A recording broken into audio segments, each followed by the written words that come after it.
Hello dear students, आप सभी का अपना यूट्यूब चैनल पर स्वागत है।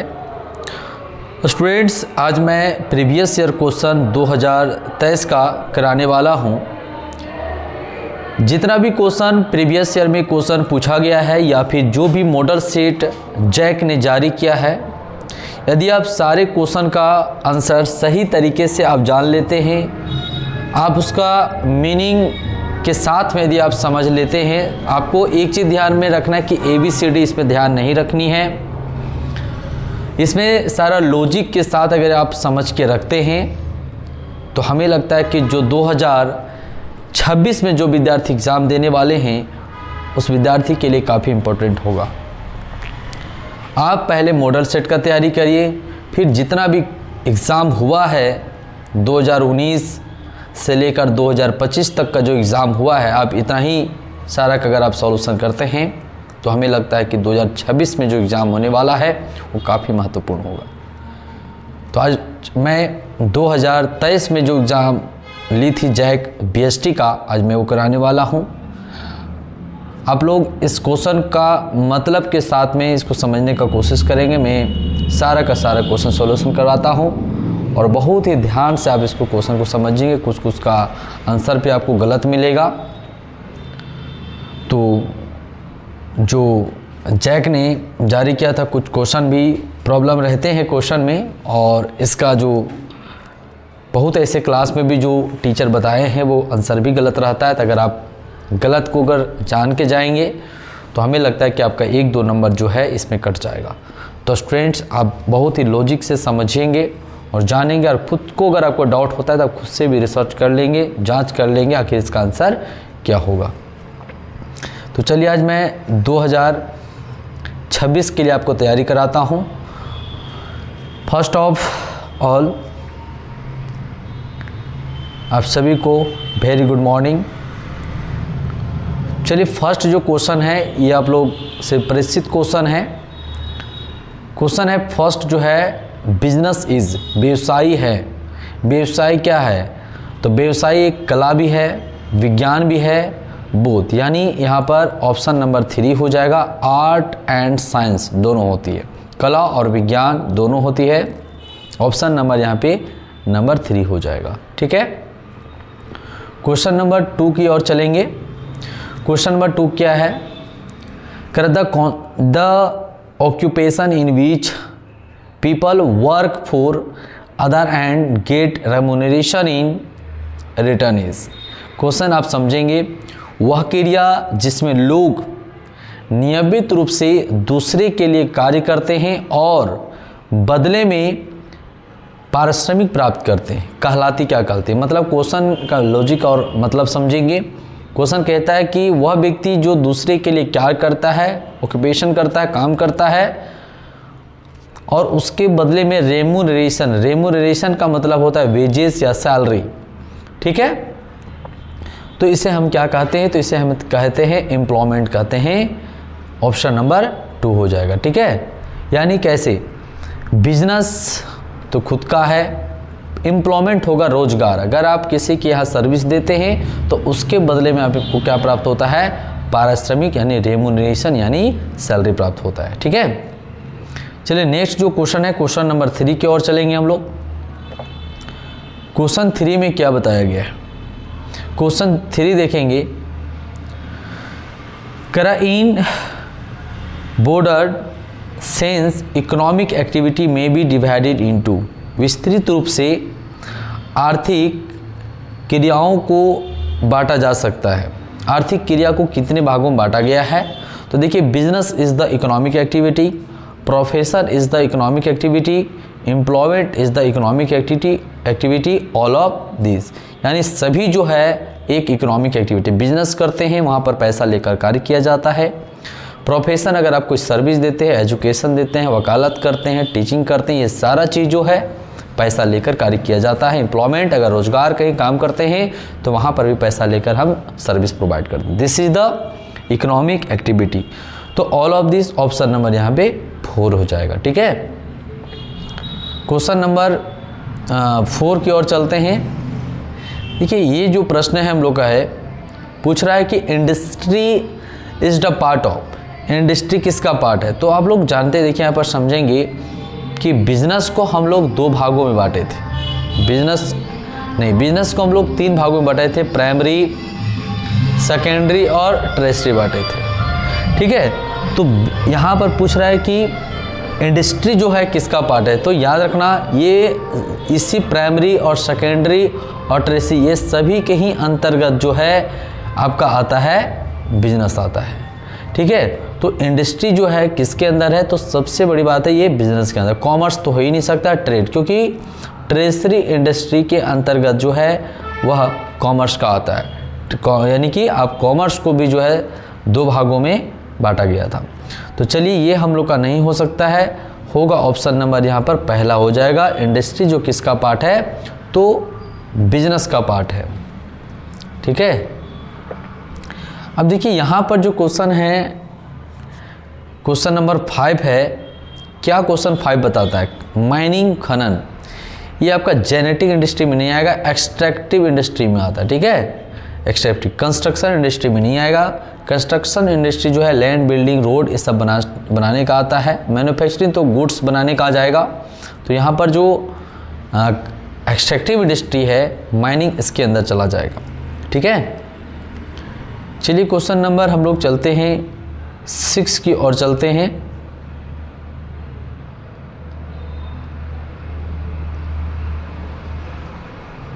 नंबर क्वेश्चन 6 में क्या बताया गया? टेक्सटाइल इंडस्ट्री किसका है? देखिए टेक्सटाइल जो है ना एक एनालिटिकल इंडस्ट्री नहीं है, प्रोसेसिंग इंडस्ट्री है।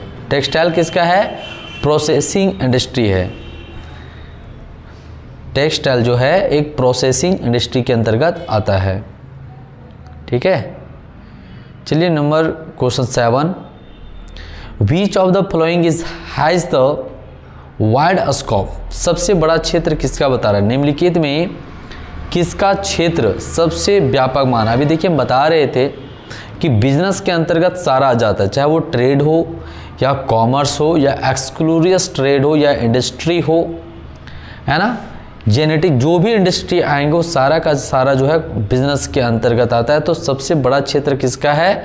तो ऑप्शन जो हो जाएगा यहाँ पर ऑप्शन नंबर 3 हो जाएगा, यानी बिजनेस। सबसे बड़ा क्षेत्र किसका है? तो बिजनेस का है। नंबर 8 क्वेश्चन,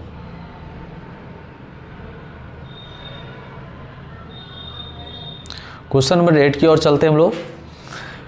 क्वेश्चन 8 में क्या बताया गया है? Trade in which first import and then export is done is called, जिसमें पहले आयात और फिर निर्यात किया जाता है, ऐसे व्यापार को क्या कहते हैं? हम लोग जानते हैं कि जब दूसरे देश से माल खरीदते हैं तो इसको बोलते हैं इंपोर्ट, जब दूसरे देश में माल हम लोग बेचते हैं तो कहते हैं इसको एक्सपोर्ट, और जब दूसरे देश से माल आता है तुरंत किसी और देश में बेच दिया जाता है उसको बोलते हैं इंटरपोर्ट ट्रेड बोलते हैं। ऑप्शन नंबर 3 हो जाएगा। ठीक है, इंटरपोर्ट ट्रेड, यानी यहाँ पर वही है जिसमें क्वेश्चन कहा गया था कि trade in which the first import, पहला import then and then export is done, इसको क्या कहते हैं? इसको बोलते हैं इंटरपोर्ट ट्रेड कहते हैं। ठीक है, चलिए नेक्स्ट क्वेश्चन नंबर 9 की ओर चलते हैं हम लोग। ऑब्जेक्टिव ऑफ बिजनेस, बिजनेस का उद्देश्य क्या होता है? अर्निंग ऑफ प्रॉफिट, जी नहीं, दोनों होता है। प्रोवाइडिंग सर्विस, बिल्कुल, बोथ प्रॉफिट एंड सर्विस दोनों हो जाएगा। लाभ के साथ साथ सेवा का भी उद्देश्य होता है एक बिजनेस का। ठीक है, नेक्स्ट जो क्वेश्चन है क्वेश्चन नंबर 10। देखिए क्वेश्चन 10 में क्या बताया जा रहा है? क्वेश्चन 10 है the industry which provides support service to other industry is known as, जो उद्योग दूसरे उद्योग को सहायता करते हैं को क्या कहा जाता है? तो याद रखना सेकेंडरी क्या कहा जाता है, एक बार फिर से क्वेश्चन हम लोग को पढ़ते हैं। जो उद्योग दूसरों उद्योग को सहायता करते हैं के नाम जाए तो टर्शियरी इंडस्ट्री है। यहाँ पर कौन आ जाएगा? टर्शियरी, यानी कि तीसरा जो इंडस्ट्री है जिसमें आ जाता है banking, warehousing, transport, communication, ये सारा जो इंडस्ट्री है एक दूसरे को जो है इंश्योरेंस, ये सारा जो इंडस्ट्री है एक दूसरे उद्योग को सहयोग करता है, मदद करता है। तो क्वेश्चन नंबर 10 आप लोग याद रखना है, ये सारा का सारा जो क्वेश्चन है एक इम्पॉर्टेंट क्वेश्चन है, इसको आप एक बार सुन लेंगे, समझ लेंगे, देख लेंगे। और वैसे मैं आप लोग को बता दूं कि आप लोग जितना भी ये सारा क्वेश्चन है, हम लोग का जो लक्ष्य है, टारगेट है 500 क्वेश्चन करवाना। कहीं भी ये 500 अगर क्वेश्चन कहीं से भी ये कराएंगे, या फिर मॉडल सेट हो गया, या फिर क्वेश्चन जो पूछा गया है प्रीवियस में, सारा मिलाकर हम लोग को 500 क्वेश्चन करवाना है। यदि 500 क्वेश्चन आप लोग को करा दिया जाता है तो ये आप मान के चलिए, ठान के चलिए कि अगर 2026 में जो एग्ज़ाम होगा इससे बाहर क्वेश्चन नहीं आएगा। कहीं पर आप पढ़ लो, कोई भी विद्यार्थी का बुक पढ़ लीजिए, इससे बाहर क्वेश्चन नहीं आएगा। और इसका हम लोग देख भी रहे परिणाम।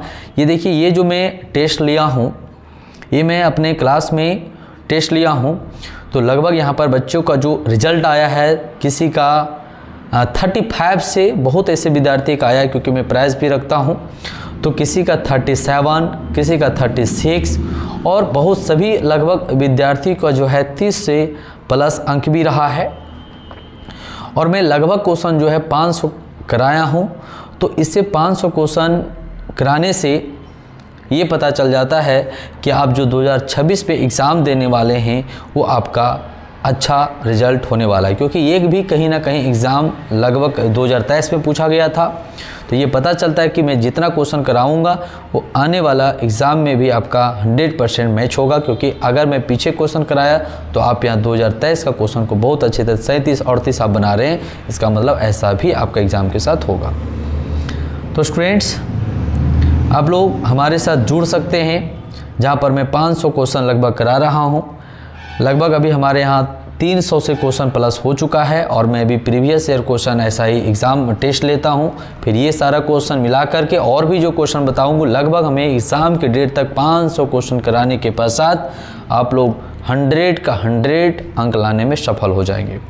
अभी देखिए, लगभग 200 से 300 क्वेश्चन कराने के पश्चात अब 35-36 ठीक हो जा रहा है, वो भी जो एग्ज़ाम में पूछा गया प्रश्न है। अगर जिस दिन 500 क्वेश्चन हो जाएगा, मान के चलिए जो मैं टेस्ट लेता हूँ, 500 जिस दिन क्वेश्चन हो जाएगा, 100 का 100 अंक आने वाला है। 40 का 40 क्वेश्चन आप अटेम्प्ट कर लोगे।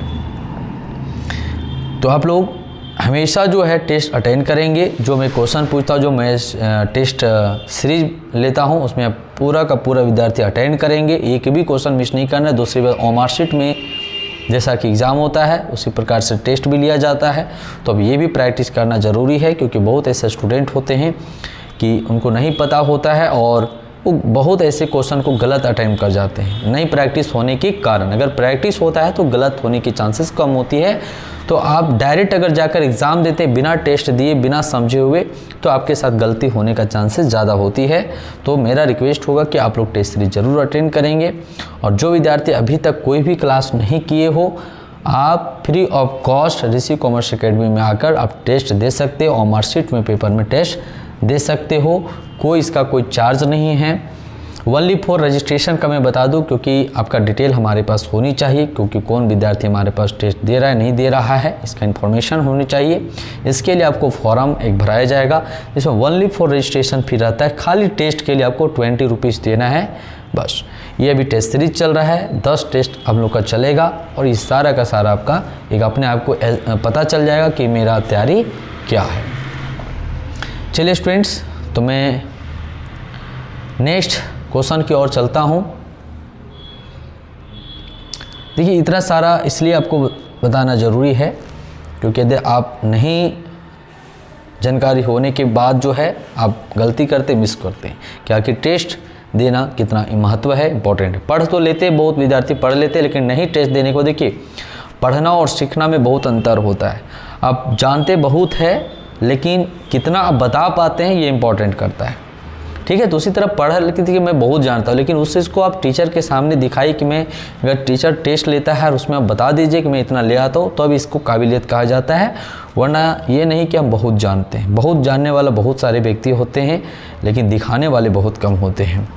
तो बस मेरा यही कहना है कि आप टेस्ट दीजिए, कहीं पर टेस्ट दीजिए, कहीं पर दीजिए। अगर आप घर में हो कहीं पर जो हो तो आप ऑनलाइन भी टेस्ट दे सकते हो। मेरा जाकर एप्लीकेशन पर जाइए और वहाँ ऐप में मात्र 10 रुपये का चार्ज है, 10 रुपये देकर आप टेस्ट देकर देख सकते हो। ठीक है, यहाँ आओगे तो आपको ऑफलाइन होगा, फ्री होगा और मतलब ओमार शीट में दिया जाएगा।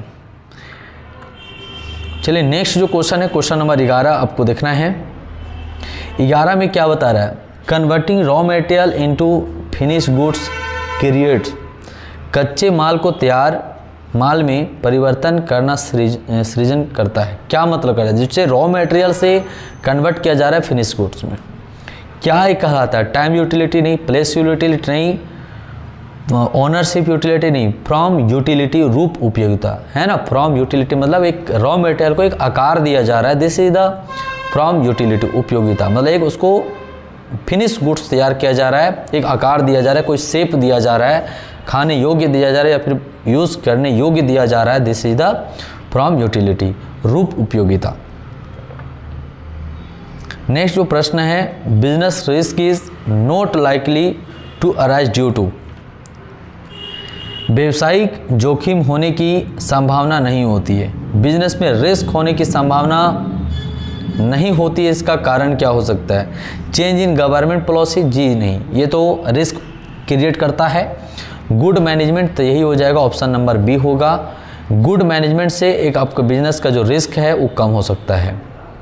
क्वेश्चन नंबर 13 चलिए, scope of sole trading is, एकाकी व्यापार का कार्यक्षेत्र क्या होता है, जो सिंगल स्कोप बिजनेस है, छोटा, इसका जो कार्यक्षेत्र होता है बहुत बड़ा आप नहीं कर सकते हो, लिमिटेड होता है, ऑप्शन नंबर ये हो गया लिमिटेड। चलिए फटाफट हम लोग करके बताते हैं। Question number 14, the greatest difficulty of sole trade is, एकाकी व्यापार की सबसे बड़ी समस्या क्या है, तो लिमिटेड कैपिटल, क्या हो जाएगा, लिमिटेड कैपिटल। ठीक है, क्वेश्चन नंबर 15 चलिए, कर which of the following is not a characteristics of sole trading business, को एकाकी व्यापार की विशेषता निम्न में से क्या नहीं है। देखिए तो पहला जो प्रश्न है कह रहा है कि इसका स्वामी एक व्यक्ति, इसका कैरेक्टर है, इसका अस्तित्व अपने स्वामी से अलग नहीं होता है। ठीक है, और अगला जो है, इसका सारा लाभ एकाकी व्यवसायी को होता है, और चौथा जो है व्यवसायी का सीमित दायित्व होता है। तो कौन कैरेक्टर नहीं है, तो देखिए व्यवसायी का सीमित दायित्व होता है, जबकि व्यवसायी का जो है सिंगल, इसका लायबिलिटी जो है अनलिमिटेड होता है। ठीक है, तो 15 का जो हो जाएगा 4 नंबर हो जाएगा, क्योंकि सोल ट्रेडिंग बिजनेस में जो है इसका कैरेक्टर नहीं पूछा है, सोल ट्रेड करे कौन कैरेक्टर नहीं है, not a characteristics of sole trading, कौन कैरेक्टर नहीं सोल ट्रेडिंग बिजनेस का, तो ये वाला हो जाएगा, क्योंकि जो सोल ट्रेडिंग बिजनेस में लायबिलिटी जो होता है अनलिमिटेड होता है, यहाँ पर जो बता रहा है लिमिटेड लायबिलिटी, बाकी सारा होता है ओनरशिप एक होता ही है, इसका अस्तित्व अपने स्वामी से अलग होता ही होता है, it has no separate existence from its owners, और मतलब उसका सेपरेट नहीं होता है, अलग अलग होता है। ठीक है, नोट सेपरेट मतलब सेपरेट का मतलब होता है अलग अलग, और नोट सेपरेट का मतलब अलग अलग नहीं। बिजनेस और मालिक जो है एक दूसरे के साथ जुड़ा हुआ रहता है, ये इसका, और जबकि सेपरेट का मतलब होता है अलग अलग। तो कंपनी में जो क्या होता है, कंपनी में जो है ओनर और मालिक जो है वो एक साथ अलग अलग होते, अलग अलग, और पार्टनरशिप में जो है वो अलग अलग होता है। तो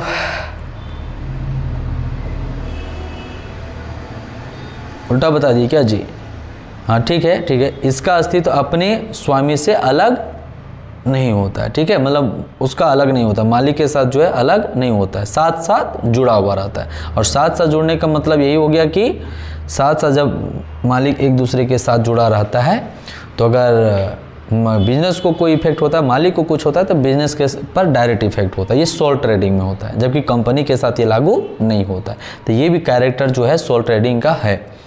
नंबर 3 जो है, इसका सारा लाभ जो है एकाकी व्यवसायी को होता है, बिल्कुल ये भी सत्य है। तो यानी यही वाला ऑप्शन नंबर 4 आपका सही होगा।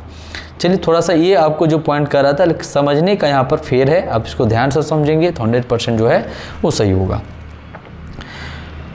क्वेश्चन नंबर 16 की ओर चलते हैं हम लोग।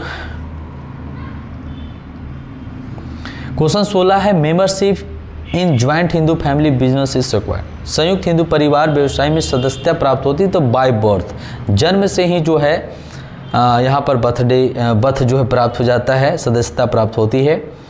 क्वेश्चन नंबर 17 जो है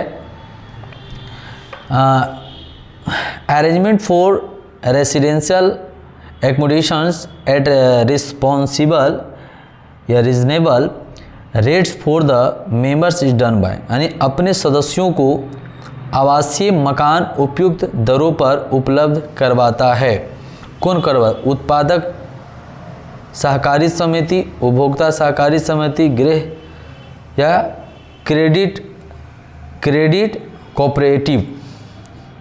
ठीक है, तो इसका जो हो जाएगा हाउसिंग कोऑपरेटिव। समझिए बात को, अपने सदस्यों को आवासीय मकान उपयुक्त दरों पर, उपयुक्त मतलब एक रीजनेबल प्राइस पर जो प्रोवाइड करता है। तो एक सोसाइटी है, वो सोसाइटी का काम ही है कि जो गरीब है, जो गरीब तबके का व्यक्ति हैं, उन सभी को जो है सहयोग करना, और नाम ही है हाउसिंग को लेकर हेल्प करना। तो सब अलग अलग सोसाइटी है जो अलग अलग तरीके का हेल्प करता है, मदद करता है। तो यहाँ पर जो घर को लेकर है तो गृह समिति है, हाउसिंग कोऑपरेटिव है, वही जो है लोगों को हेल्प करता है। जैसा क्वेश्चन है उसी के आधार पर इसको जवाब लग रहा था। Registration of partnership firm, partnership का रजिस्ट्रेशन जो है नेसेसरी होगा। इसमें बहुत बच्चे जो है कंफ्यूज होते हैं, वॉलंटरी मारते, लेकिन नेसेसरी हो जाएगा। ठीक है। इथिक्स आर इम्पोर्टेंट फॉर, देखिए मतलब इथिक्स जो है एक तरह से, इथिक्स का मतलब क्या, हिंदी नहीं लिखा हुआ, इथिक्स का मतलब होता है एक कर्मचारी में नैतिकता एक तरह से। तो कर्मचारियों के लिए अच्छाई, इथिक्स मतलब अच्छाई भी कर सकते हो, कर्मचारी के लिए बिल्कुल, टॉप लेवल मैनेजर के लिए बिल्कुल, मिडिल लेवल, यानी सभी के लिए एथिक्स होना जरूरी है। ऑप्शन नंबर यहाँ पर डी हो जाएगा।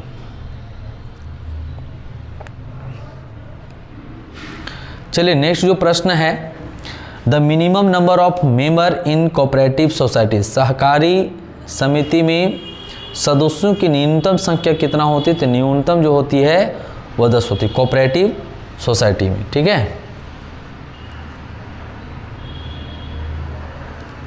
21 में देखिए क्या है, what is the responsibility of business towards government, व्यवसायी का सरकार के प्रति क्या उतरती, बिजनेस जो सरकार के प्रति क्या रिस्पॉन्सिबिलिटी होना चाहिए? तो पहला कहता है helping in the economic development country, ये होना चाहिए देश के आर्थिक विकास में सहयोग करना, कानून को मानना बिल्कुल, कर का ईमानदारी से, यानी ऑल ऑफ दिस हो जाएगा। ठीक है, यानी एक बिजनेस को सरकार के प्रति सारा जो है वो ईमानदारी जो है रिस्पॉन्सिबिलिटी बनता है। Question number 22, the objective of a company are specified, company का उद्देश्य निर्दिष्ट होता है। कंपनी का क्या उद्देश्य है? कंपनी का उद्देश्य निर्दिष्ट होता है। कंपनी का जो ऑब्जेक्ट है वो कहाँ लिखा होता है? तो याद रखना मेमोरेंडम ऑफ एसोसिएशन, यानी ऑप्शन नंबर 3 हो जाएगा। ठीक है, जो कंपनी का ऑब्जेक्ट कहाँ लिखा होता है? मेमोरेंडम ऑफ एसोसिएशन में। रूल रेगुलेशन कहाँ है? आर्टिकल ऑफ एसोसिएशन में। ठीक है, एक याद रखना। Question number 23, which is the most stable form of business organization, व्यवसायिक संगठन का कौन सा प्रारूप सबसे अधिक स्थायी है?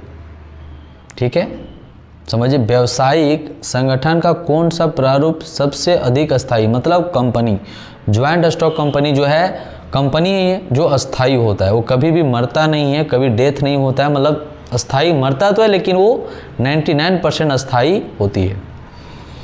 क्वेश्चन नंबर 24 समझिए, व्यवसायिक संगठन के किस रूप में स्वामित्व एवं नियंत्रण के बीच अलगाव पाया जाता है? समझिए, in which form of business organization there is separate between, अभी जो समझा रहे थे, जो हम लोग टाइम लिए, लगभग 2 मिनट टाइम ले लिए समझाने में उसको, यहाँ पर उसी से रिलेट क्वेश्चन आ गया और मैं वहीं पर इसका जवाब दिया था कि व्यवसायिक संगठन के किस रूप में स्वामित्व एवं नियंत्रण के बीच अलगाव, मतलब अलग पाया जाता है? तो कंपनी में।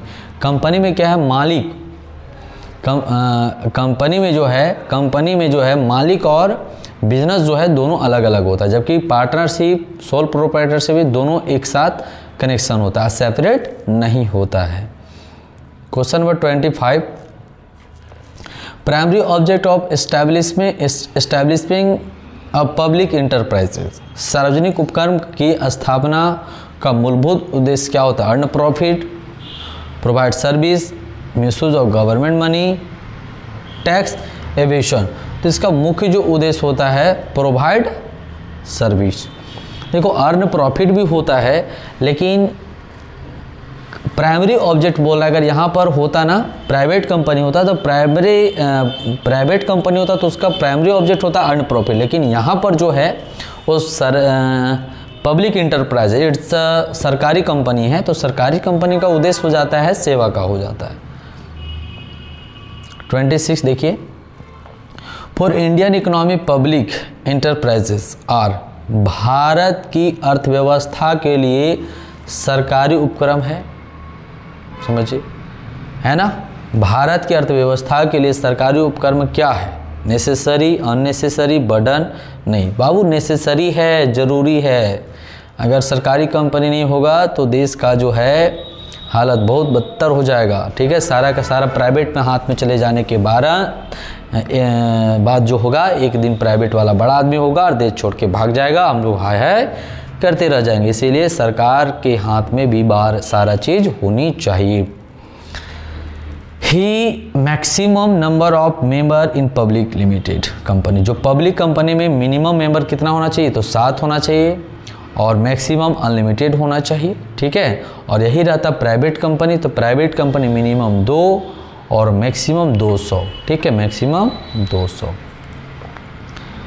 उसके बाद चलो बाबू 28 में क्या? Which of the following is not an exclusive activity to trade, निम्न में से कौन व्यापार की सहायक क्रिया नहीं है? देखो वेयर हाउसिंग व्यापार को है, जो बता रहे थे, इंश्योरेंस भी है, बैंकिंग भी है, माइनिंग नहीं है, ठीक है। तो ऑप्शन नंबर यहाँ पर 3 हो जाएगा। नेक्स्ट जो प्रश्न है 29, a private company is one in which, एक निजी कंपनी वह है जिसमें, तो याद रखना एक निजी कंपनी में है transfer of share is restricted, option number ये वाला हो जाएगा पहला। अब चलेंगे 30 से 30 में क्या है? Life insurance corporation is the example of, LIC का एग्जाम्पल कौन है? तो पब्लिक कॉरपोरेशन, ठीक है, पब्लिक कॉरपोरेशन 30 का हो जाएगा 3 नंबर, ठीक है। पब्लिक लाइफ इंश्योरेंस कॉरपोरेशन क्या है? द एग्जाम्पल ऑफ किसके लिए है? पब्लिक कॉरपोरेशन एक कंपनी है, यानी कि सार्वजनिक निगम है, सार्वजनिक कंपनियां हैं। 31, sole trading is the best when, एकाकी व्यापार की सर्वोत्तम है। एकाकी व्यापार का सबसे अच्छा चीज़ क्या है? लिटिल कैपिटल इज रिक्वायर्ड, कम पूंजी जरूरत होता है। Large capital is required, capital is not required. Option number पहला होगा, कम पूंजी की आवश्यकता होती है, ठीक है। 32 नंबर चलिए, 32 में क्या बता रहा है? Company whose business like are example in more than one country is, company जिसका व्यवसाय एक देश से अधिक में फैला है कहलाता है, समझ रहे? कंपनी जिसका व्यवसाय एक देश से अधिक देशों में फैला हुआ नेशनल कंपनी कहते हैं, इसको क्या बोलते हैं? नेशनल कंपनी का बोलते हैं। 33 देखो, बहुराष्ट्रीय कंपनी में केंद्रीकृत नियंत्रण किसके द्वारा किया जाता है? Centralize control in MNC is exercise by, यानी बहुराष्ट्रीय कंपनी में केंद्रीकृत नियंत्रण किसके द्वारा किया जाता है? तो ब्रांचेस या सब्सिडरीज, हेड क्वार्टर किसके द्वारा किया जाता है? हेड क्वार्टर के द्वारा कंट्रोल किया जाता है। चलिए ठीक है। 34 चलिए, emergency of e commerce was in, e commerce का मतलब कब आया था? इमरजेंसी कब आया था भारत में? तो 34 का हो जाएगा 2 नंबर, यानी कि 1970 में आया था, ठीक है। 35 चलिए, ई कॉमर्स मीन्स क्या होता है, तो ई कॉमर्स का मतलब होता है इलेक्ट्रॉनिक कॉमर्स होता है। Option number 3। चलिए 36 चलिए, social responsibility of entrepreneurs is, उद्यमी का सामाजिक उत्तरदायित्व क्या होता है, सरकार के प्रति, ग्राहकों के प्रति, समाज के प्रति, all of this. Option number 4 हो जाएगा। 37 चलिए, e business payment is done mostly through, e व्यवसाय में भुगतान मुख्यतः द्वारा होता है। ई बिजनेस में, इलेक्ट्रॉनिक बिजनेस में, ई बिजनेस का मतलब इलेक्ट्रॉनिक बिजनेस में ज़्यादा भुगतान कैसे होता है, तो ई कैश से होता है, इलेक्ट्रॉनिक कैश होता है ज़्यादा, फ़ोन पे ये सब सारा यूज होता है ज़्यादा तौर पर। 38 में देखिए, सामाजिक उत्तरदायित्व की भावना वृद्धि करती है, the spirit of social responsibility increases, यानी सामाजिक उत्तरदायित्व की भावना वृद्धि करती है, सेल्स स्कोप ऑफ मार्केट या प्रेस्टीज ऑफ द इंस्टीट्यूशन, यानी संस्था की प्रतिष्ठा, ऑल ऑफ दिस, तो ऑल ऑफ दिस हो जाएगा। 39 देखिए, 39 जो है, carbon monoxide emitted by automobiles directly increase, automobile द्वारा कार्बन मोनोऑक्साइड का छोड़ना प्रत्यक्ष रूप में वृद्धि करता है।